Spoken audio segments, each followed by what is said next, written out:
पापा, बड़का पापा, बाहर केहू आइल बा।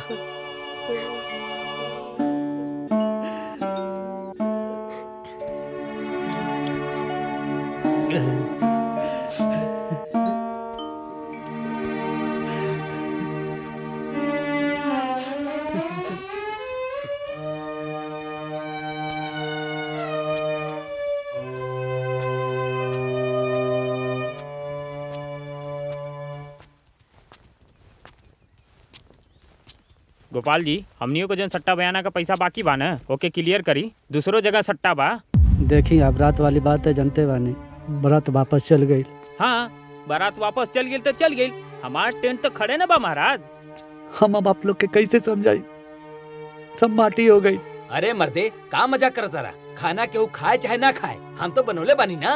और हमार रात भर जनरेटर हमार चलल है, ओमन डीजल पड़ेला, जवन डीजल ना पैसा कावेला। देखी अभी हम आप लोग के सट्टा के बकाया देवे के स्थिति में ना आई। बड़ा बेशरम आदमी बाड़ा महाराज तू था। 40,000 का सट्टा है और कहा तारा की देवे की स्थिति में नहीं के हम। अरे शादी करे से पहले सोचे के चाहिए ना कि हमार कितना औकात बा, और चल देहले शादी करे। जब औकाते न रहा तो काहे कैला? अरे भाई साहब, आप तो ऐसा बात करते हुआ जैसे काले हम लोग घर छोड़ के भाग जाए। बड़ो ताना बरदे, हौ जोन ब्याज पे रुपया ले ले पड़ा ना, हमारा आजा चाहे पूरा मूलधन। अरे आपके तो ब्याज मिला था ना। एक और मतलब भइल बा, कल के दुनिया छोड़ के चल जाइए तो पैसवा के तू देबो। देखा भैया, देखा सुना, अब तो हम लोग हमके मारू दे बना, तब हम कुछ न कर पाए, मजबूर बानी। बाकी आप लोग से 1 महीना का मोहलत मांगता नहीं, हम एक एक पैसा आप लोग का चुका दे, हमके दे दी। 1 महीना से 1 दिन भी बेसी भइल न तो 1 मिनट ना लगी बेइज्जत करे में हमरा के, बुझला? पूरा इज्जत ले भी तब। चला, दिमाग खराब हो गए, सम्मान दे। हाँ सेठ, एकदम सही कहा तारा। देखला बेटा, इहे दुनिया हो। अरे तू एकर पढ़ाई में जितना पैसा तू खर्चा कैला, अगर उनमें से 2 पैसा बचा करके दहेज में मोटरसाइकिल अगर दे देला रहता ना, तो ये अनपढ़े रहत। लेकिन एकरा के गाड़ी का कबारे में बैठा के ले जातन सन। अरे आज के युग में भी लड़की का डिग्री डिग्री का कौनो महत्व नहीं खे। जौन होके के रल हो गइल, तो हार मान सम्मान तो कुल मट्टी में मिला देलस ना। तो हार डिग्री वाली बिटिया, अब वो डिग्री लेके का करी? तो हार मान सम्मान वापस कर दे का?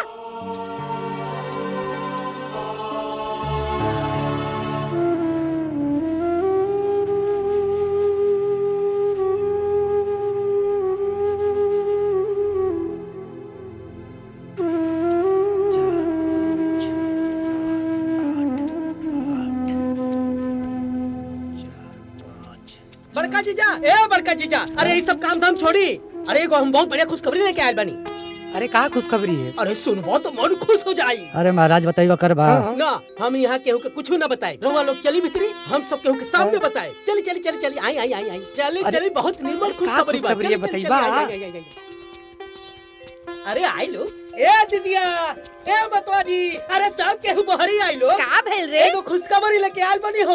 अरे कौन सा खुशखबरी बा? अरे ललिता गांव में ताजा ताजा एगो ब्याह टूटल बा, और एक घर निमन, परिवार निमन, हम तो बातों कर ले बानी। अच्छा, जानता नहीं, ब्याह तो यूं हो यूं, खाली हमनी सबके पहुँचला के देरी बा। अरे बेटा, इतना बढ़िया चांस तो बहुत कम मिलेला। जा जाके ब्याह तय कर दा। अरे अब सोचत का बाड़ा? अरे कम से कम कपार पर से भार तो कम हो जाए।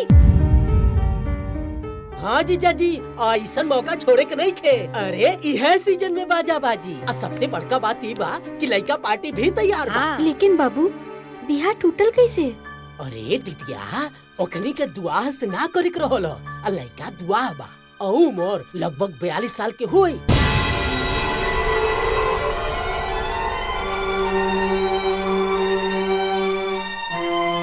42 साल के दुआ से हम अपने बेटी का बियाह ना करब।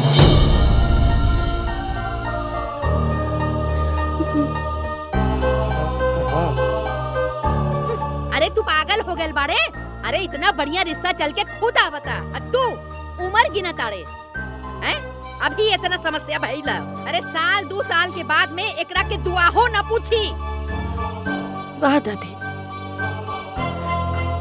अब हम रउआ खातिर इतना बड़का बोझ हो गई नी कि रउआ ही कुल सोचता नी। ए बाबूनी, ई पढ़ाई लिखाई कुछो ना होखेला। अपन बाप का बेइज्जती भुला गइलू का? आय अरे तू का चाहता रू कि तोहार बाप तोहार बिया का चिंता में फांसी लगा कर मर जाए का? आय अरे ई पगला तोहरा के पढ़ाई ना करेले था, ई अपन मौत के रास्ता तैयार कइले था। बस करी दादी, बस करी। अरे हमू भगवाने के दियल औलाद हई और वो एगो बेटी हई जेकरा की पूरी दुनिया में घर के लक्ष्मी कहल जाला, लेकिन अपना बाबूजी के मजबूरी के वजह से हम घर के लक्ष्मी से सीधा बोझ बन गई नी। ऐसा कौन गलती कैले बड़े पापा? हाँ? बस हमरा के पढ़ा लिखा दिया ले ही है ना।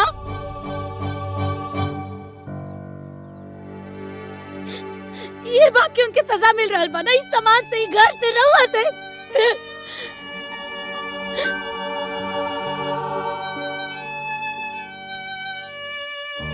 बाबूजी, रहुआ हमेशा दुनिया के परवाह कैले बिना हमरा के पढ़ौनी लिखौनी यहाँ तक पहुँचौनी। अरे इतना तक क्यों पिता अपना बेटा खातिर भी ना करे जितना वो अपना बेटी खातिर कहनी। बस एक बेर और भरोसा करी पापा, एक बेर और। बस हमके एक मौका चाहिए। हम आगे पढ़ल चाहता नहीं पापा, हम पढ़ लिख के इतना सक्षम बनल चाहता नहीं, इतना सक्षम बनल चाहता नहीं कि सब लोग के बताएं। अगर हमारे बाबूजी बचपन से लेके आज ले हमारे दहेज इकट्ठा कैला के बजाय हमरा के शिक्षित बनौले तो वो बहुत सही कैले। हम इतना काबिल बनल चाहता नहीं बाबूजी कि हमारे बाबूजी के दूल्हा खोजे खातिर दूसरे लोग के पास जाने की जरूरत ना पड़े। दुनिया भर के लोग रिश्ता लेके हमरा बाबूजी के द्वार पर आए। बस इतना ही सक्षम बने के बाप के।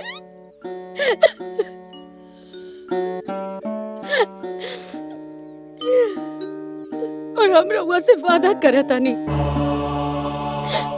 हमरा वजह से जे केहू भी रउआ की बेइज्जत कैले बा, हमके पढ़ौला के वजह से जे केहू भी रउआ के हीन समझ ले बा, उस सब लोग के सामने रउआ फक्र से कहा कि हमार बेटी हमार शान ही है।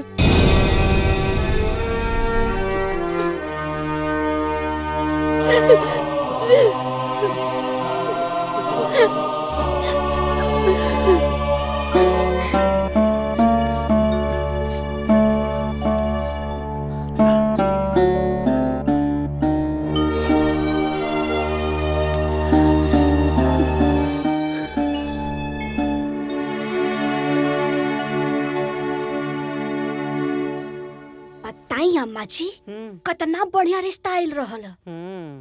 बाकी ना जाने कतना बेइज्जती लिखल बा। बबुनी शहर जात बाड़ी।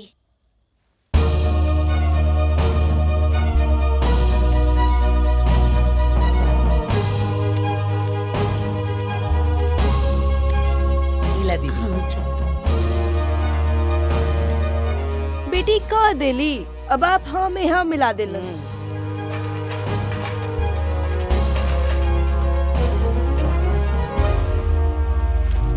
एको बेर रउआ से ना पूछाइल ह। हमरा तो कुछ कहे ही के नहीं खे। जेकरा जौन मन करे ऊ करे, जहाँ जाए के बा उहाँ जाए।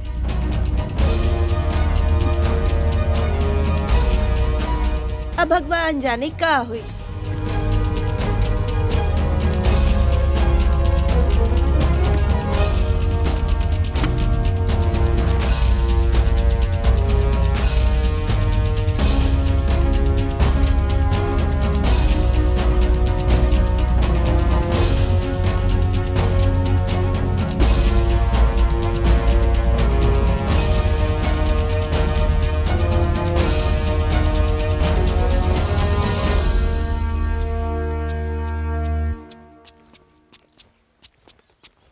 पूना भी है पकड़िया।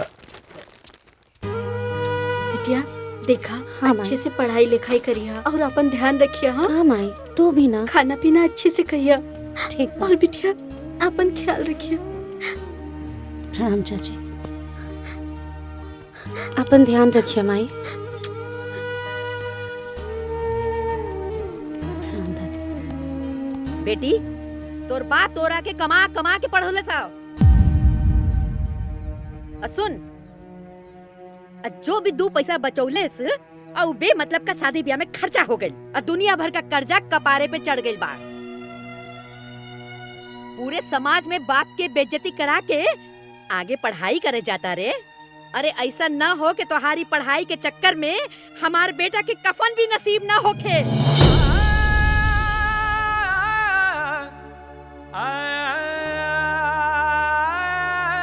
ओकरा के कफन खातिर भी हमने के दोसर के आगे हाथ फैलावे के पड़े।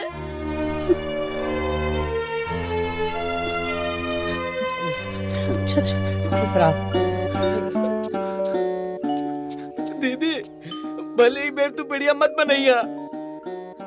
जौना चीज के पढ़ाई तू करे जाताड़ू हमें सफल जरूर होइया।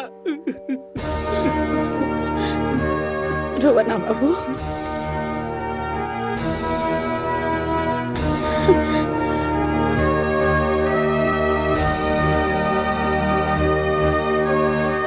रोवा मत।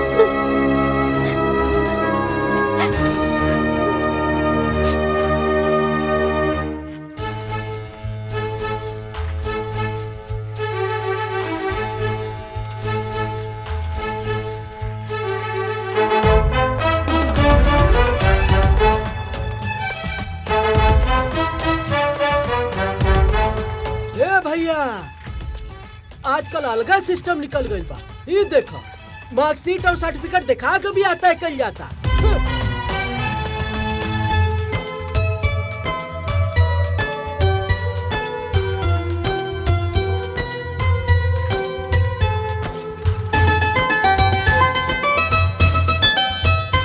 ए भैया, कुछ बेटी ऐसन होली जे अपना माँ बाप के सम्मान बढ़ावेली और कुछ बेटी ऐसन होली जे अपना माँ बाप के भाग्य गिरावेली।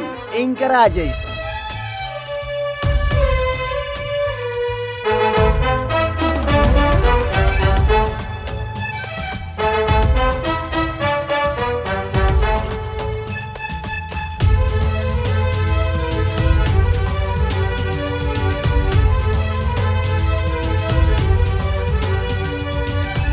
आइए लखनऊ चलिए, लखनऊ चलिए, लखनऊ लखनऊ चलक बा। आई भैया लखनऊ चलक बा। जाई जाई इलाहाबाद होते हुए लखनऊ। सामान रख, सामान रख बाबा। सामान रखा। हाँ हटी। चली चली लखनऊ चली, लखनऊ जाई। हाइयो रखा। हाँ भैया। हाई पकड़ा। ए हाँ हाँ हाँ ए गोपाल ध्यान रखिए अपन। हाँ हाँ बेटिया वो का कहल जाला कि हाँ हैप्पी जर्नी। खूब मन लगा पढ़िया ना। जा बेटा।